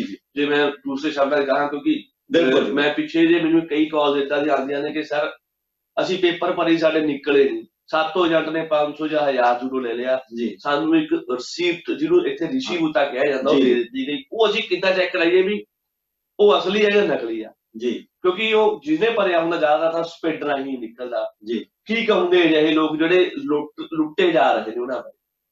ਦੇਖੋ ਜੀ, ਇਹਦੇ ਬਾਰੇ ਤਾਂ ਕਹਿਣਾ ਬਹੁਤ ਔਖਾ ਆ, ਲੇਕਿਨ ਅਸੀਂ ਇਹੀ ਕਹਾਂਗੇ ਕਿ ਜਿਹੜੇ ਜੈਨੂਅਨ ਬੰਦੇ ਆ ਉਹਨਾਂ ਦਾ ਨਾਲ ਕੰਟੈਕਟ ਕਰਨ, ਕਿਉਂਕਿ ਦੋ ਪਹਿਲੂ ਹੁੰਦੇ ਦਲਜੀਤ, ਜਿੱਥੇ ਪੋਜ਼ਿਟਿਵਿਟੀ ਜਾਂ ਨੈਗੇਟਿਵਿਟੀ ਵੀ ਹੈਗੀ ਆ। ਕਈਆਂ ਨੇ ਇਹ ਜੋ ਹੈਗਾ ਉਦਾਂ ਵੀ ਬਿਜ਼ਨਸ ਕਰਨਾ, ਠੀਕ ਹੈ ਜੀ, ਕਿ ਨਾ ਕਿਸੇ ਪਾਸੇ ਅਪਲਾਈ ਕਰਨੇ ਆ, ਹਾਂਜੀ ਹਾਂਜੀ, ਬਸ ਬਣਾ ਕੇ ਦੇ ਦੇਣੇ ਆ, ਔਰ ਉਸ ਰਸੀਦ ਨੂੰ, ਉਸ ਸਲਿੱਪ ਨੂੰ ਕੋਈ ਵੀ ਚੈੱਕ ਨਹੀਂ ਕਰ ਸਕਦਾ, ਕੋਈ ਵੀ ਚੈੱਕ ਨਹੀਂ ਕਰ ਸਕਦਾ, ਉਹਨਾਂ ਦੀ ਲੁੱਟ ਖਸੁੱਟ ਉਦਾਂ ਹੀ ਜਾਰੀ ਹੋਊਗੀ। ਬਿਲਕੁਲ ਬਿਲਕੁਲ, ਉਹਨੂੰ ਕੋਈ ਚੈੱਕ ਨਹੀਂ ਕਰ ਸਕਦਾ। ਮੈਂ ਹੁਣ ਤੁਹਾਨੂੰ ਮੋਟੀ ਗੱਲ ਦੱਸ ਦਿਆਂ, ਅਗਰ ਮੈਂ ਕੋਈ ਸਰਕਾਰੀ ਆਫਿਸ ਦੇ ਨਾਲ ਕੋਈ ਗੱਲਬਾਤ ਕਰਦਾ ਆ, ਮੈਂ ਉੱਥੇ ਜਾਣਾ ਆ, ਉਹ ਮੈਨੂੰ ਪਤਾ, ਮੈਂ ਸ਼ੋਰ ਮੈਂ ਪੁਲਿਸ ਸਟੇਸ਼ਨ ਦੇ ਵਿੱਚ ਗਿਆ ਤੇ ਉਹਨਾਂ ਨੇ ਮੈਨੂੰ ਸਲਿੱਪ ਦਿੱਤੀ ਆ, ਉਹਦੇ ਬਾਰੇ ਤਾਂ ਮੈਨੂੰ ਕੋਈ ਡਾਊਟ ਹੀ ਨਹੀਂ। ਜਿਹੜੀ ਮੈਂ ਆਮ ਕਿਸੇ ਦੁਕਾਨ ਦੇ ਉੱਤੋਂ ਜਾਂ ਕਿਤੇ ਉਹ ਬਾਹਰੋਂ ਕੋਈ ਸਲਿੱਪ ਫੜ ਕੇ ਕਹਿ ਦਵਾਂ ਕਿ ਇਹ ਮੇਰੀ ਪਰਮਿਸ਼ਨ ਹੈਗੀ ਆ, ਉਹਦੇ ਵਿੱਚ ਤਾਂ ਡਾਊਟ ਹੀ ਹੋਊਗਾ। ਇਸ ਕਰਕੇ ਉਹਨੂੰ ਕੋਈ ਵੀ ਚੈੱਕ ਨਹੀਂ ਕਰੂਗਾ, ਉਹ ਤੁਹਾਨੂੰ ਆਉਣ ਵਾਲਾ ਟਾਈਮ ਦੱਸੂਗਾ ਕਿ ਤੁਹਾਡੀ ਉਹ ਜਿਹੜੀ ਹੈਗੀ ਸਹੀ ਆ ਜਾਂ ਗਲਤ ਆ, ਉਹ ਤਾਂ ਤੁਹਾਨੂੰ ਇੰਤਜ਼ਾਰ ਕਰਨੀ ਪਊਗੀ। ਲੇਕਿਨ ਜਦੋਂ ਅਸੀਂ ਕਿਸੇ ਜੈਨੂਅਨ ਬੰਦੇ ਕੋਲ, ਵਧੀਆ ਬੰਦੇ ਦੇ ਕੋਲ ਕੰਮ ਕਰਾਉਣੇ ਉੱਤੇ ਸਾਨੂੰ ਡਾਊਟ ਨਹੀਂ ਰਹਿੰਦਾ ਵੇ। ਇਸ ਕਰਕੇ ਇਸ ਚੀਜ਼ ਦਾ ਵੀ ਧਿਆਨ ਰੱਖਣ ਕਿ ਅਸੀਂ ਕਿਹਦੇ ਨਾਲ ਗੱਲ ਕਰ ਰਹੇ ਹਾਂ, ਅੱਗੇ ਉਹ ਕਿੱਦਾਂ ਦਾ ਬੰਦਾ ਹੈ, ਕੀ ਉਹਦਾ ਕੋਈ ਹੋਲਡ ਹੈ, ਉਹਦਾ ਕੋਈ ਰਸੂਖ ਹੈ, ਜਾਂ ਉਦਾਂ ਹੀ ਅਸੀਂ ਜਾਣ ਕੇ ਅਸੀਂ ਉਲਝ ਕੇ ਰਹਿ ਗਏ ਹਾਂ, ਤੇ ਬਿਜ਼ਨਸ ਤਾਂ ਹੋਊਗਾ। ਇੱਕ ਸਵਾਲ ਹੋਰ, ਜਿਹੜਾ ਕਿ ਕਾਫੀ ਲੋਕ ਪੈਸਾ, ਕਿਉਂਕਿ ਜਦੋਂ ਵੀ ਮਾਪੇ, ਕਿਉਂਕਿ ਭਰਦੇ, ਮੈਂ ਦੇਖਿਆ ਪਿੱਛੇ ਜੇ ਕਾਫੀ ਲੁੱਟ ਖਸੁੱਟ ਫੇਰ ਆ ਜਾਂਦਾ, ਲੁੱਟ ਖਸੁੱਟ ਦਾ ਜ਼ਿਕਰ ਕੀਤਾ ਜਾਊਗਾ, ਏਜੰਟ ਪੈਸੇ ਭੋਟੀਆਂ ਰਕਮਾਂ ਲੈ ਲੈਂਦੇ ਨੇ, ਹਾਲਾਂਕਿ ਇੱਥੇ ਕਿੰਨੇ ਕੁ ਪੈਸੇ ਲੱਗਦੇ ਨੇ ਤੁਸੀਂ ਜਾਣਦੇ ਹੋ, ਜਾਂ ਫਿਰ ਜਿਹੜੇ ਭਰਦੇ ਨੇ ਉਹ ਜਾਣਦੇ ਨੇ, ਠੀਕ ਹੈ ਜੀ। ਪਰ ਕਿੰਨੇ ਕੁ ਪੈਸੇ ਜਿਹੜੇ ਆਮ ਲੋਕਾਂ ਦੇ ਲੱਗ ਜਾਂਦੇ ਨੇ, ਜਿਹੜੇ ਮਾਪੇ ਕਰਜ਼ਾ ਚੁੱਕ ਕੇ ਭੇਜਦੇ ਨੇ, ਉਹ ਫਿਰ ਕਹਿੰਦੇ ਤੁਸੀਂ ਸਾਡੇ ਪੈਸੇ ਮੋੜਨੇ, ਕਿਉਂਕਿ ਵਿਆਜ ਪੈਂਦਾ ਜੀ ਜੀ। ਉਹ ਕਿੰਨਾ ਕੁ ਸਮਾਂ ਜਿਹੜੇ ਮਾਪੇ ਵੀ ਉਡੀਕ ਕੇ ਵੀ ਹਾਂ ਇੰਨੇ ਸਮੇਂ ਨੂੰ, ਆਪਾਂ ਅੱਜ ਚੈਨਲ ਦੇ ਮਾਧਿਅਮ ਨਾਲ ਇਹ ਵੀ ਦੱਸਦੇ ਵੀ ਜੇ ਕੋਈ ਕਰਜ਼ਾ ਚੁੱਕਦਾ ਵੀ ਉਹਨੂੰ ਪਤਾ ਨਾ ਚੱਲੇ ਵੀ ਅਸੀਂ ਇੰਨੇ ਸਮੇਂ ਬਾਅਦ ਹੀ ਸਾਡਾ ਨਿਆਣਾ ਇਹ ਹਲੇ ਮੋੜਨਾ ਸ਼ੁਰੂ ਕਰ ਸਕਦਾ, ਪਹਿਲਾਂ ਨਹੀਂ। ਇਹ ਦਲਜੀਤ ਸਿੰਘ ਗੱਲ ਏਦਾਂ ਆ ਵੀ ਅਗਰ ਤੁਸੀਂ ਕਿਸੇ ਸਹੀ ਮਾਲਕ ਦੇ ਥਰੂ ਆਉਨੇ ਹੋ, ਹਾਂਜੀ, ਜਾਂ ਆਪਣੇ ਪੰਜਾਬੀਆਂ ਨੇ ਵੀ ਇੱਥੇ ਕੰਮ ਕੀਤੇ ਆ, ਹਾਂਜੀ, ਸਾਡੇ ਦੇਖਣ ਦੇ ਵਿੱਚ ਇਹ ਆਇਆ ਕਿ ਉਹਨਾਂ ਨੇ ਉਹਨਾਂ ਨੂੰ ਕੰਮ ਦਿੱਤੇ ਆ, ਉਹਨਾਂ ਨੂੰ ਸਾਂਭਿਆ। ਲੇਕਿਨ ਜੇ ਤੁਸੀਂ ਕਿਸੇ ਉਦਾਂ ਦੇ ਬੰਦੇ ਦੇ ਨਾਲ ਕੰਟੈਕਟ ਕਰ ਲਓ ਕਿ ਮੈਂ ਤੈਨੂੰ ਐਂਟਰ ਹੀ ਕਰਾਉਣਾ ਬਸ ਇਟਲੀ ਦੇ ਵਿੱਚ, ਮੇਰੀ ਕੋਈ ਜ਼ਿੰਮੇਵਾਰੀ ਨਹੀਂ, ਉੱਥੇ ਬੰਦਾ ਖਰਾਬ ਹੋਊਗਾ। ਹੁਣ ਜਿਹੜਾ ਬੰਦਾ ਕਿਸੇ ਸਹੀ ਬੰਦੇ ਦੇ ਕੋਲ ਆਇਆ, ਉਹਨੇ 10 ਸੱਦ ਲਏ ਬੰਦੇ ਜਾਂ 20 ਸੱਦ ਲਏ ਆ, ਉਹਨਾਂ ਨੂੰ ਆਉਂਦਿਆਂ ਨੂੰ ਉਹਨੇ ਰਿਹਾਇਸ਼ ਦਿੱਤੀ, ਉਹਨੂੰ ਕੰਮ ਦਿੱਤਾ, ਤੇ ਉਹ ਸਮਝ ਲਓ ਕਿ ਉਹ ਆਪਣਾ ਕਰਜ਼ਾ, ਜਿਹੜਾ ਕਰਜ਼ਾ ਮੈਂ ਪੂਰਾ ਨਹੀਂ ਕਹਿ ਸਕਦਾ ਵੀ ਥੋੜਾ ਬਹੁਤਾ ਉਹਨੂੰ ਰਾਹਤ ਮਿਲ ਸਕਦੀ ਆ, ਆਪਣੇ ਮਾਪਿਆਂ ਨੂੰ ਕੁਛ ਨਾ ਕੁਛ ਬਚਾ ਕੇ ਉਹ ਭੇਜ ਸਕਦਾ। ਬੇਸ਼ੱਕ ਦੀ ਹੁਣ ਸਪੋਜ਼ ਕਰ ਲਓ ਜੇ ਇਹ ਬੰਦੇ ਜਿਹੜੇ ਹੁਣ ਤੁਸੀਂ ਆਪਣਾ ਗੱਲ ਕਰੀਏ ਇਸ ਕਾਨੂੰਨ ਦੀ 27 ਮਾਰਚ ਨੂੰ ਨਿਕਲ ਜਾਣੇ ਪੇਪਰ, ਜੇ ਉਹ ਬੜੀ ਹੱਦ ਨੂੰ ਮਈ ਤੱਕ ਵੀ ਆ ਜਾਂਦੇ ਆ, ਤੇ ਆਉਂਦਿਆਂ ਨੂੰ ਸੀਜ਼ਨ ਮਿਲਣਾ ਉਹਨਾਂ ਨੂੰ, ਅੱਗੇ ਤਿਆਰ ਸੀਜ਼ਨ ਮਿਲਣਾ ਉਹਨਾਂ ਨੂੰ, ਉਹਨਾਂ ਨੇ ਆਉਂਦਿਆਂ ਨੂੰ ਇੰਨੀ ਛੇਤੀ ਤਾਂ ਨਹੀਂ ਦਿੱਤਾ ਜਾਂਦਾ, ਕਿਉਂਕਿ ਵੀਜ਼ਾ ਵੀ ਲਗਵਾਉਂਦੇ ਨੇ। ਇੱਕ ਬੜੀ ਸਮੱਸਿਆ ਇਹ ਆਉਂਦੀ ਆ ਕਿ ਲੋਕਾਂ ਨੂੰ ਇੰਡੀਆ ਦੇ ਵਿੱਚ ਅਪਾਇੰਟਮੈਂਟ ਨਹੀਂ ਮਿਲਦੀਆਂ ਹੈਗੀਆਂ ਐਮਬੈਸੀ ਵੱਲੋਂ, ਇਹ ਵੀ ਇੱਕ ਸਮੱਸਿਆ ਹੈ ਜਿਹੜੀ ਚਲੋ ਆਪਣੇ ਹਾਲਾਂਕਿ ਇਸ ਵਿਸ਼ੇ ਤੋਂ ਪਰੇ ਚਲੇ ਜਾਂਦੀ ਆ, ਪਰ ਇਸੇ ਦੇ ਵਿੱਚ ਕਿਉਂਕਿ ਇਸ ਤਰ੍ਹਾਂ ਆ ਜਾਂਦੇ, ਕਿਉਂਕਿ ਜਦੋਂ ਬੰਦਾ ਇੱਥੋਂ ਦੂਰ ਦਾ ਲੈ ਕੇ ਜਾਂਦਾ ਜੀ, ਉਹਨੂੰ ਅਪਾਇੰਟਮੈਂਟ ਹੀ ਨਹੀਂ ਮਿਲਦੀ ਹੈਗੀ, ਉਹ ਵੀ ਲੋਕ ਖੱਜਲ ਹੁੰਦੇ ਨੇ, ਫਿਰ ਏਜੰਟਾਂ ਨੂੰ ਫਿਰ ਹੋਰ ਏਜੰਟਾਂ ਨੂੰ ਪੈਸੇ ਦਿੱਤੇ ਜਾਂਦੇ ਨੇ, ਦੂਸਰੇ ਲੱਭੇ ਜਾਂਦੇ ਨੇ ਵੀ ਸਾਨੂੰ ਅਪਾਇੰਟਮੈਂਟ ਲੈ ਕੇ ਦਿਓ। ਇੱਕ ਵਿਸ਼ਾ ਇਹ ਵੀ ਹੈ ਜਿਹਦੇ ਵਿੱਚ ਆਉਣ ਵਾਲੇ ਦਿਨਾਂ 'ਚ ਅਸੀਂ ਚਰਚਾ ਜ਼ਰੂਰ ਕਰਾਂਗੇ। ਬਿਲਕੁਲ। ਸੋ ਜਿਹੜੀ ਗੱਲ ਅਸੀਂ ਅੱਗੇ ਉਹੀ ਵਧਾ ਦਈਏ ਵੀ ਜਿਹੜੇ ਲੋਕ ਉਹਨੂੰ ਚੇਂਜ ਆਉਣਗੇ ਉਹ ਚੇਂਜ ਕਰਵਾਉਣਗੇ, ਤੁਸੀਂ ਜਿਵੇਂ ਦੱਸਿਆ ਕਿ ਉਹ ਮਾਲਕ ਕੋਲ ਪਹਿਲਾਂ ਹੀ ਗੱਲਬਾਤ ਕਰਨ, ਬਿਲਕੁਲ, ਤਾਂ ਕਿ ਉਹਨਾਂ ਦੀ ਲੁੱਟ ਖਸੁੱਟ ਨਾ ਹੋ ਸਕੇ। ਹਾਲਾਂਕਿ ਜਿਹੜੇ ਏਜੰਟ ਨੇ ਉਹਨਾਂ ਨੇ ਹੁਣ ਤੋਂ ਹੀ ਕਮਰ ਕੱਸ ਲਏ ਨੇ, ਲੋਕਾਂ ਨੂੰ ਚੰਗੀ ਮੋਟੀਆਂ ਰਕਮਾਂ ਲੈ ਕੇ ਹੀ ਇੱਥੇ ਬੁਲਾਇਆ ਜਾਊਗਾ। ਕੀ ਕਹੋਗੇ, ਕਿੰਨਾ ਕੁ ਜ਼ਿਆਦਾ ਜਿਹੜੀ ਲੁੱਟ ਖਸੁੱਟ ਹੁੰਦੀ ਹੈ ਲੋਕਾਂ ਦੀ? ਇਹਦੇ ਬਾਰੇ ਅਸੀਂ ਸਾਡੇ ਕੋਲ ਪਮਾਇਸ਼ ਨਹੀਂ ਹੈਗੀ, ਠੀਕ ਹੈ ਜੀ। ਸਾਡੇ ਕੋਲ ਏਦਾਂ ਦਾ ਕੋਈ ਸੂਤਰ ਨਹੀਂ ਕਿ ਅਸੀਂ ਦੱਸ ਸਕੀਏ ਵੀ ਆਹ ਰੇਟ ਹੋਣਾ ਚਾਹੀਦਾ ਜਾਂ ਆਹ ਹੋਣਾ ਚਾਹੀਦਾ। ਇਹ ਤਾਂ ਹਰ ਇੱਕ ਦੀ ਆਪਣੀ ਸੈਟਿੰਗ ਆ, ਠੀਕ ਹੈ ਜੀ। ਕਿੱਦਾਂ ਕਿਸੇ ਨੂੰ ਸੂਤ ਬਹਿੰਦਾ, ਠੀਕ ਹੈ ਜੀ। ਇਹਦੇ ਬਾਰੇ ਅਸੀਂ ਗੱਲ ਕਰੀਏ, ਕਿਉਂਕਿ ਅਸੀਂ ਤਾਂ ਜਿਹੜੀ ਇਨਫੋਰਮੇਸ਼ਨ ਦੇਣੀ ਆ ਅਸੀਂ ਕੋਟਿਆਂ ਬਾਰੇ ਦੱਸਣੀ, ਔਰ ਜਿਹੜੇ ਬੰਦੇ ਆ ਰਹੇ ਉਹਨਾਂ ਨੂੰ ਦੱਸਣਾ ਕਿ ਜਦੋਂ ਵੀ ਗੱਲ ਕਰਨ, ਜਿਹੜੇ ਬੰਦੇ ਨੇ ਇੱਥੇ ਸੱਦਣਾ ਉਹਦੇ ਨਾਲ ਪੱਕੀ ਗੱਲ ਕਰਕੇ ਆਉਣ ਕਿ ਤੂੰ ਮੈਨੂੰ ਪੱਕੇ ਪੇਪਰ ਦਵਾਉਣੇ ਆ। ਕਿਉਂਕਿ ਜੇ ਦੇਖੀ ਜਾਵੇ ਦਲਜੀਤ ਸਿੰਘ, ਇਲੀਗਲ ਤਾਂ ਬੰਦੇ ਇੱਥੇ ਵੀ ਲੁੱਟ ਖਸੁੱਟ ਹੋ ਜਾਂਦੀ ਆ, ਇੱਥੇ ਵੀ ਹੁੰਦੀ, ਇੱਥੇ ਵੀ ਲੁੱਟ ਖਸੁੱਟ ਇੱਥੇ ਹੈਗੀ ਆ, ਇੱਥੇ ਵੀ ਹੁੰਦੀ ਆ। ਪਰ ਜੇ ਅਸੀਂ ਪਹਿਲਾਂ ਹੀ ਉੱਥੋਂ ਪੈਰ ਪੱਟਾਂਗੇ ਕਿਸੇ ਸਹੀ ਬੰਦੇ ਨਾਲ ਗੱਲ ਕਰਕੇ, ਫਿਰ ਲੁੱਟ ਖਸੁੱਟ ਨਹੀਂ, ਫਿਰ ਉੱਥੇ ਉਹ ਬੰਦਾ ਸਾਂਭੂਗਾ, ਉਹਨੂੰ ਪੱਕੇ ਪੇਪਰ ਦਵਾਊਗਾ। ਔਰ ਜਦ ਤੱਕ ਜਿਹੜੇ ਇਹ ਪੱਕੇ ਪੇਪਰ ਮਿਲਣ ਨੂੰ 2-2.5 ਸਾਲ ਲੱਗ ਜਾਂਦੇ ਆ, ਜਦ ਤੱਕ ਉਹ ਬੰਦੇ ਨੂੰ ਬੋਲੀ ਆ ਜਾਂਦੀ ਹੈ, ਉਹਦੇ ਪੈਰ ਲੱਗਣੇ ਸ਼ੁਰੂ ਹੋ ਜਾਂਦੇ ਆ, ਉਹਨੂੰ ਵਾਕਫੀਤ ਹੋ ਜਾਂਦੀ ਇੱਥੇ ਦੇ ਵਾਤਾਵਰਨ ਦੇ ਨਾਲ। ਇਸ ਕਰਕੇ ਉਹਦੀ ਲੁੱਟ ਖਸੁੱਟ ਵੀ ਘੱਟ ਜਾਂਦੀ, ਕਿਉਂਕਿ ਉਹਨੂੰ ਪਹਿਲਾਂ ਕੋਈ ਸਾਂਭਣ ਵਾਲਾ ਬੈਠਾ ਆ। ਬੋਲੀ ਕਿੰਨਾ ਪ੍ਰਭਾਵਿਤ ਕਰਦੀ ਹੈ ਸਾਡੇ ਸਾਹਿਬ ਨਵੇਂ ਬੰਦੇ ਨੂੰ? ਬਹੁਤ ਜ਼ਿਆਦਾ, ਬਹੁਤ ਜ਼ਿਆਦਾ। ਜਿਹੜੀ ਬੋਲੀ ਦੀ ਗੱਲ ਕਰੀਏ, ਇੰਗਲਿਸ਼ ਤੋਂ ਬਿਲਕੁਲ ਹਟਵੀਂ ਆ। ਉਹ ਜਿੰਨਾ ਚਿਰ ਸਾਡੇ ਬੰਦਿਆਂ ਨੂੰ ਬੋਲੀ ਨਹੀਂ ਆਉਂਦੀ, ਉਨੀ ਦੇਰ ਤੱਕ ਉਹਨਾਂ ਦੀ ਲੁੱਟ ਖਸੁੱਟ ਜਾਰੀ ਰਹੂਗੀ, ਜਾਰੀ ਰਹੂਗੀ। ਜਿੰਨਾ ਚਿਰ ਉਹ ਡਿਪੈਂਡ ਰਹਿਣਗੇ ਕਿਸੇ ਦੇ ਉੱਤੇ, ਜਿੰਨਾ ਚਿਰ ਉਹ ਆਪ ਬੋਲੀ ਸਿੱਖ ਕੇ ਆਪ ਗੱਲਬਾਤ ਕਰਨ ਦੇ ਕਾਬਿਲ ਨਹੀਂ ਹੁੰਦੇ, ਤਾਂ ਏਦਾਂ ਹੀ ਧੱਕੇ ਖਾਂਦੇ ਰਹਿਣਗੇ। ਜਾਂ ਉਹਨਾਂ ਨੇ ਕਿਸੇ ਦੀ ਬਾਂਹ ਨਹੀਂ ਫੜਨੀ, ਕਿਸੇ ਨੇ ਉਹਨਾਂ ਨੂੰ ਆਪ ਹੀ ਚਾਹੀਦਾ। ਹੁਣ ਮੈਂ ਇਹ ਵੀ ਗੱਲ ਇੱਕ ਕਲੀਅਰ ਕਰਦੇ ਹਾਂ, ਕਿਉਂਕਿ ਅਸੀਂ ਪਿਛਲੇ ਸਮਿਆਂ ਦੇ ਵਿੱਚ ਬੋਲੀ ਦੇ ਉੱਤੇ ਬੜਾ ਜ਼ੋਰ ਦਿੱਤਾ। ਤੁਹਾਨੂੰ ਪਤਾ ਅਸੀਂ ਜਿਸ ਡਿਪਾਰਟਮੈਂਟ ਨਾਲ ਰਿਲੇਟਡ ਹੈਗੇ ਆ, ਅਸੀਂ ਹਰ ਮਿਊਨਿਸਪਲ ਕਾਰਪੋਰੇਸ਼ਨ ਦੇ ਵਿੱਚ ਕੋਸ਼ਿਸ਼ ਕਰ ਰਹੇ ਹਾਂ ਕਿ ਉੱਥੇ, ਜਿਹੜੇ ਮੇਰੇ ਇਲਾਕੇ ਦੀ ਗੱਲ ਕਰ ਰਿਹਾ ਮੈਂ, ਵੀ ਉੱਥੇ ਅਸੀਂ ਹਰ ਮਿਊਨਿਸਪਲ ਕਾਰਪੋਰੇਸ਼ਨ ਦੇ ਵਿੱਚ ਅਸੀਂ ਕਲਾਸਿਸ ਲਗਵਾ ਰਹੇ ਹਾਂ, ਠੀਕ ਹੈ ਜੀ। ਲੇਕਿਨ ਦੁੱਖ ਵਾਲੀ ਗੱਲ ਇਹ ਹੈ ਕਿ ਜਦੋਂ ਸਾਨੂੰ ਫੋਨ ਕਰਦੇ ਆ ਵੀ ਕਹਿੰਦੇ ਵੀ ਪਹਿਲਾਂ ਨਾਂ ਲਿਖਾਉਣ ਵਾਸਤੇ, ਐਡਮਿਸ਼ਨ ਲੈਣ ਵਾਸਤੇ ਕਾਫੀ ਆਪਣੇ ਪੰਜਾਬੀ ਭੈਣਾਂ ਆਈਆਂ, ਆਪਣੇ ਪੰਜਾਬੀ ਆਏ ਆ, ਲੇਕਿਨ ਹੌਲੀ ਹੌਲੀ ਹਟ ਗਏ। ਅੱਛਾ ਜੀ। ਲੇਕਿਨ ਇਹ ਦੇਖੋ ਨਾ ਕਿ ਲੈਂਗੁਏਜ ਜਿਹੜੀ ਹੈਗੀ, ਜਿਸ ਵੀ ਤੁਸੀਂ ਦੇਸ਼ ਜਾਂਦੇ ਹੋ, ਪਹਿਲਾ ਸਟੈਪ ਲੈਂਗੁਏਜ ਆ। ਜਿੰਨੇ ਚਿਰ ਤੁਹਾਨੂੰ ਬੋਲੀ ਨਹੀਂ ਆਉਂਦੀ, ਤੁਸੀਂ ਦੂਸਰੇ ਤੇ ਡਿਪੈਂਡ ਹੋ, ਉੱਥੇ ਵੀ ਲੁੱਟ ਖਸੁੱਟ ਹੋਊਗੀ। ਤੁਸੀਂ ਹਰ ਵੇਲੇ ਦੂਜਿਆਂ ਨੂੰ ਦੇਖਦੇ ਰਹੋਗੇ ਕਿ ਇਹ ਬੰਦਾ ਆਵੇ ਤੇ ਮੇਰੀ ਗੱਲ ਕਰੇ। ਮੈਂ ਤੁਹਾਨੂੰ ਇੱਥੇ ਦਲਜੀਤ ਕਹਿ ਦਵਾਂ ਕਿ ਸਾਡੇ ਬੰਦਿਆਂ ਦੇ ਵਿੱਚ ਕਾਫੀ ਇੱਕ ਹਿਚਕਚਾਹਟ ਆ। ਜਦੋਂ ਸਾਡੇ ਦਫ਼ਤਰਾਂ 'ਚ ਵੀ ਆਉਂਦੇ ਆ ਨਾ, ਆਪਣੇ ਨਾਲ ਅਸੀਂ ਪੰਜਾਬੀ ਬੋਲਦੇ ਹੈਗੇ ਆਪਣੇ ਬੰਦਿਆਂ ਦੇ ਨਾਲ, ਉਹ ਵੀ ਆਪਣੇ ਨਾਲ ਇੱਕ ਹੋਰ ਬੰਦਾ ਲਿਆਉਣਗੇ ਪੰਜਾਬੀ, ਉਹ ਸਾਡੇ ਨਾਲ ਗੱਲ ਕਰੂਗਾ। ਅਸੀਂ ਹੈਰਾਨ ਹੋ ਜਾਂਦੇ ਵੀ ਤੁਸੀਂ ਸਾਡੇ ਨਾਲ ਖੁੱਲ੍ਹ ਕੇ ਕਿਉਂ ਨਹੀਂ ਗੱਲ ਕਰਦੇ, ਜਦ ਕਿ ਅਸੀਂ ਪੰਜਾਬੀ ਬੈਠੇ ਹਾਂ। ਜਦ ਕਿ ਇਟਾਲੀਅਨ ਦੇ ਵਿੱਚ ਤਾਂ ਗੱਲ ਕਰਨੀ ਨਵੇਂ ਬੰਦੇ ਵਾਸਤੇ ਤਾਂ ਸਮਝ ਲਓ ਕਿ ਬਹੁਤ ਹੀ ਔਖਾ ਹੈ। ਔਰ ਇੱਥੋਂ ਕਿ ਤੱਕ ਕਿ ਜਿਹੜੀ ਇਟਾਲੀਅਨ ਲੈਂਗੁਏਜ ਹੈਗੀ ਆ, 10-10 ਸਾਲ ਦੇ ਬੰਦੇ ਵੀ ਬੈਠੇ ਆ, ਉਹ ਵੀ ਨਹੀਂ ਚੰਗੀ ਤਰ੍ਹਾਂ ਬੋਲ ਪਾ ਰਹੇ। ਟੂ ਦਾ ਪੁਆਇੰਟ ਆ ਕੰਮ ਦੀ ਗੱਲ ਹੈਗੀ। ਜੇ ਤੁਸੀਂ ਸਮਾਜ ਦੇ ਵਿੱਚ ਵਿਚਰਦੇ ਹੋ, ਤੁਸੀਂ ਪੋਸਟ ਆਫਿਸ ਤੇ ਚੱਲ ਗਏ ਹੋ, ਦਵਾਈ ਲੈਣ ਚੱਲ ਗਏ ਹੋ, ਹਸਪੀਟਲ ਦੇ ਵਿੱਚ ਚੱਲ ਗਏ ਹੋ, ਜਾਂ ਸਫ਼ਰ ਕਰ ਰਹੇ ਹੋ, ਉੱਥੇ ਇਹ ਇੱਕ ਕਾਰਨ ਆਪਾਂ ਮੰਨਦੇ ਵੀ ਲੁੱਟ ਖਸੁੱਟ ਸਾਡੇ ਲੋਕਾਂ ਦੀ ਤਾਂ ਹੁੰਦੇ ਵੀ ਪੂਰੀ ਗੱਲ ਨਹੀਂ ਕਰ ਪਾਉਂਦੇ, ਬਿਲਕੁਲ ਉੱਥੇ ਹੀ ਲੁੱਟੇ ਜਾਂਦੇ। ਬਿਲਕੁਲ। ਸੋ ਇਹ ਸਨ ਬਚਿੱਤਰ ਸਿੰਘ ਸੈਣੀ ਜੀ, ਜਿਹੜੇ ਕਿ ਸਿੰਡਿਕਾਟੋ ਦੇ ਤੇ ਆਇਲਾਂ ਦੇ, ਜਿਨ੍ਹਾਂ ਨੇ ਸਾਨੂੰ ਦੱਸਿਆ ਕਿ ਜਿਹੜਾ ਇਹ ਕੋਟਾ ਆ ਇਸ ਵਾਰ ਦਾ, ਉਹ ਕਿੰਨੇ ਕੁ ਲੋਕ ਕਿਸ ਤਰ੍ਹਾਂ ਭਰ ਸਕਦੇ ਨੇ। ਸਾਡੇ ਲੋਕ ਜਿਹੜੇ ਕਿ ਜ਼ਿਆਦਾਤਰ ਐਗਰੀਕਲਚਰ ਦੇ ਵਿੱਚ, ਖੇਤੀਬਾੜੀ ਨਾਲ ਸੰਬੰਧਿਤ ਲੋਕ ਇੱਥੇ ਆਉਂਦੇ ਨੇ, ਤੇ ਉਹ ਜੇ ਆਉਂਦੇ ਨੇ ਤਾਂ ਆਪਣੇ ਏਜੰਟ ਨਾਲ ਜਾਂ ਜਿਸ ਨਾਲ ਵੀ ਉਹ ਆਪਣੇ ਭਰਾ ਭੈਣ ਜਿਸ ਨਾਲ ਵੀ ਉਹਨਾਂ ਨੇ ਸੰਪਰਕ ਕਰਿਆ, ਤਾਂ ਇਹ ਕਹਿ ਕੇ ਆਉਣ ਕਿ ਜਿਹੜਾ ਅਗਲਾ ਕੋਟਾ ਸਰਕਾਰ ਇਹਦੇ ਵਿੱਚ, ਜਿਹਦੇ ਵਿੱਚ ਕਿ ਤੁਹਾਨੂੰ ਪੇਪਰ ਜਿਹੜੇ ਪੱਕੇ ਨੇ ਇੱਥੇ ਦੇ ਮਿਲ ਜਾਣਗੇ, ਤਾਂ ਕਿ ਤੁਸੀਂ ਇੱਥੇ, ਕਿਉਂਕਿ ਹੁੰਦਾ ਕੀ ਆ, ਜਿਹੜੇ ਲੋਕ ਕੱਚੇ ਆ ਜਾਂਦੇ ਨੇ 9 ਮਹੀਨਿਆਂ ਬਾਅਦ ਉਹਨਾਂ ਦਾ ਵਰਕ ਪਰਮਿਟ ਖਤਮ ਹੋ ਜਾਂਦਾ, ਫਿਰ ਉਹ ਇੱਕ ਤਰ੍ਹਾਂ ਦੇ ਇਲੀਗਲ ਹੋ ਜਾਂਦੇ ਨੇ। ਬਿਲਕੁਲ। ਜੇਕਰ ਫਿਰ ਇਲੀਗਲ ਦੇ ਵਿੱਚ ਅਸੀਂ ਕਈ ਤਰ੍ਹਾਂ ਦੀਆਂ ਸਾਡੇ ਨਾਲ ਜਿਸ ਤਰ੍ਹਾਂ ਆਰਥਿਕ ਸਮਾਜਿਕ ਤੌਰ ਦੇ ਉੱਤੇ ਲੁੱਟਾਂ ਖਸੁੱਟਾਂ ਸ਼ੁਰੂ ਹੋ ਜਾਂਦੀਆਂ ਨੇ। ਲੁੱਟਾਂ ਖਸੁੱਟਾਂ ਵੈਸੇ ਨਹੀਂ, ਕਿਉਂਕਿ ਜਦੋਂ ਅਸੀਂ ਕਿਤੇ ਜਾਂਦੇ ਸਾਡੇ ਕੋਲ ਪੇਪਰ ਹੈ ਨਹੀਂ, ਮਾਰ ਕੇ ਸਾਨੂੰ ਪੈਸੇ ਨੈਚੁਰਲ ਗੱਲ ਆ ਘੱਟ ਹੀ ਦੇਣਗੇ। ਸੋ ਮੈਂ ਅੱਜ ਇਸ ਇੰਟਰਵਿਊ ਰਾਹੀਂ ਸਾਰੇ ਦੇਖ ਰਹੇ ਪੰਜਾਬੀ ਜਾਂ ਜਿੱਥੇ ਵੀ ਸਾਡੇ ਲੋਕ ਦੇਖ ਰਹੇ ਨੇ, ਉਹਨਾਂ ਨੂੰ ਇਹੀ ਕਹਿਣਾ ਚਾਹਾਂਗਾ ਵੀ ਜਿੱਥੇ ਵੀ ਤੁਸੀਂ ਗੱਲਬਾਤ ਕਰਦੇ ਹੋ, ਪੂਰੀ ਸਾਫ਼ ਤਰੀਕੇ ਨਾਲ ਗੱਲਬਾਤ ਕਰਕੇ ਹੀ ਇੱਥੇ ਪਹੁੰਚੋ, ਤਾਂ ਕਿ ਤੁਹਾਡੀ ਲੁੱਟ ਖਸੁੱਟ ਨੂੰ ਬਚਾਇਆ ਜਾ ਸਕੇ। ਹਾਲਾਂਕਿ ਜਿਹੜੇ ਸਾਡੇ ਪੰਜਾਬੀ ਮੁੰਡੇ ਨੇ, ਇਹਨਾਂ ਨੇ ਇੱਥੇ ਆਉਣੋਂ ਰੁਕਣਾ ਤਾਂ ਹੈ ਨਹੀਂ। ਜੇ ਮੈਂ ਇੱਥੇ ਇਹ ਕਹਿ ਦੇਵਾਂ ਵੀ ਨਹੀਂ ਆਓ ਨਾ, ਫਿਰ ਉਹ ਕਹਿੰਦੇ ਨੇ ਵੀ ਤੁਸੀਂ ਇੱਥੇ ਕਿਉਂ ਬੈਠੇ ਹੋ। ਸੋ ਮੇਰਾ ਵਿਸ਼ਾ ਇਹ ਨਹੀਂ ਹੈਗਾ ਵੀ ਤੁਸੀਂ ਨਾ ਆਓ, ਜੇ ਤੁਸੀਂ ਆਓ ਤਾਂ ਤੁਸੀਂ ਇਦਾਂ ਦਾ ਰਸਤਾ ਚੁਣ ਕੇ ਆਓਗੇ, ਤੁਹਾਡੀ ਇੱਥੇ ਆ ਕੇ ਆਰਥਿਕ ਸ਼ੋਸ਼ਣ ਹੋਣ ਤੋਂ ਬਚਾਇਆ ਜਾ ਸਕੇ। ਧੰਨਵਾਦ ਜੀ। ਹੋਏਗੀ ਕਿਸਾਨਾਂ ਦੀ ਗੱਲ, ਨਵੀਂ ਖੇਤੀ ਮਸ਼ੀਨਾਂ, ਬੀਜਾਂ ਤੇ ਬਾਗਾਂ ਦੀ ਗੱਲ ਲੈ ਕੇ ਚੱਲਾਂਗੇ ਤੁਹਾਨੂੰ ਰੰਗਲੇ ਪੰਜਾਬ ਦੇ ਖੇਤਾਂ ਵੱਲ। ਦੇਖਣਾ ਨਾ ਭੁੱਲਣਾ ਸਾਡਾ ਖਾਸ programme farming with Amarjit Waraich, ਸੋਮਵਾਰ ਤੋਂ ਸ਼ੁੱਕਰਵਾਰ ਸਵੇਰੇ 7:30 ਵਜੇ D5 ਚੈਨਲ ਪੰਜਾਬੀ ਤੇ। ਕੀ ਹੁੰਦੀ ਹੈ ਜਮਾਬੰਦੀ, ਕਿਵੇਂ ਬਣਦੀ ਹੈ ਵਸੀਅਤ, ਜ਼ਮੀਨ ਜਾਇਦਾਦ ਦੇ ਹਰ ਮਸਲੇ ਤੇ ਕਰਾਂਗੇ ਚਰਚਾ। ਦੇਖਣਾ ਨਾ ਭੁੱਲਣਾ ਸਾਡਾ ਖਾਸ programme naibtehsildar.com। D5 channel Punjabi ਹੁਣੇ ਸਬਸਕ੍ਰਾਈਬ ਕਰੋ, ਬੈਲ ਆਈਕਨ ਤੇ ਕਲਿੱਕ ਕਰੋ। ਨਿਡਰ ਹਾਂ, ਨਿਰਪੱਖ ਰਹਾਂਗੇ, ਆਜ਼ਾਦ ਹਾਂ, ਸੱਚ ਕਹਾਂਗੇ। ਗੱਲ ਕਰਾਂਗੇ ਸਿਆਸੀ ਹਵਾ ਦੀ, ਹੋਣਗੇ ਹੁਕਮਰਾਨਾਂ ਨੂੰ ਸਿੱਧੇ ਸਵਾਲ। ਸਭ ਤੋਂ ਪਹਿਲਾਂ ਪਹੁੰਚਾਵਾਂਗੇ ਤੁਹਾਡੇ ਤੱਕ ਸਿਰਫ ਸੱਚੀ ਖਬਰ। ਦੱਸਾਂਗੇ ਕੌਣ ਕਰ ਰਿਹਾ ਹੈ ਤੁਹਾਡੇ ਤੇ ਸਬਰ। ਵਿਦੇਸ਼ਾਂ 'ਚ ਬੈਠੇ ਪੰਜਾਬੀਆਂ ਦੇ ਹੱਕ ਦੀ ਕਰਾਂਗੇ ਗੱਲ। ਕੈਨੇਡਾ ਦੀ ਹਰ ਸਿਆਸੀ ਖਬਰ ਲੈ ਕੇ ਆਵਾਂਗੇ ਤੁਹਾਡੇ ਵੱਲ। ਉਭਰਾਂਗੇ ਪੰਜਾਬ ਦੀ ਆਵਾਜ਼ ਬਣ ਕੇ। ਹੋਣਗੇ ਹਰ ਪਹਿਲੂ ਤੇ ਰੋਜ਼ ਚਰਚੇ। ਖੁੱਲਾਂਗੇ ਅੰਦਰੂਨੀ ਰਾਜ, ਬਣਾਂਗੇ ਬੁਲੰਦ ਆਵਾਜ਼। ਖੇਡ, ਸਿੱਖਿਆ, ਸਿਹਤ, ਖੇਤੀ ਦੀ ਬਾਤ ਪਾਵਾਂਗੇ। ਹਰ ਪਿੰਡ, ਹਰ ਸ਼ਹਿਰ ਜਾਵਾਂਗੇ। ਮਨੋਰੰਜਨ ਨਾਲ ਜੁੜੇ ਕਲਾਕਾਰਾਂ ਨਾਲ ਕਰਵਾਵਾਂਗੇ ਮੁਲਾਕਾਤ। ਸੰਘਰਸ਼ਾਂ ਵਾਲੀ ਜ਼ਿੰਦਗੀ ਤੇ ਮਾਰਾਂਗੇ ਝਾਤ। ਕੀ ਨੇ ਸਾਡੇ ਕਾਨੂੰਨ, ਫਰਜ਼ ਤੇ ਅਧਿਕਾਰ, ਕੀ ਕਰਦੀ ਹੈ ਸਾਡੀ ਸਰਕਾਰ, ਕੀ ਹੈ ਤੁਹਾਡੀ ਮੁਸ਼ਕਲ ਦਾ ਹੱਲ।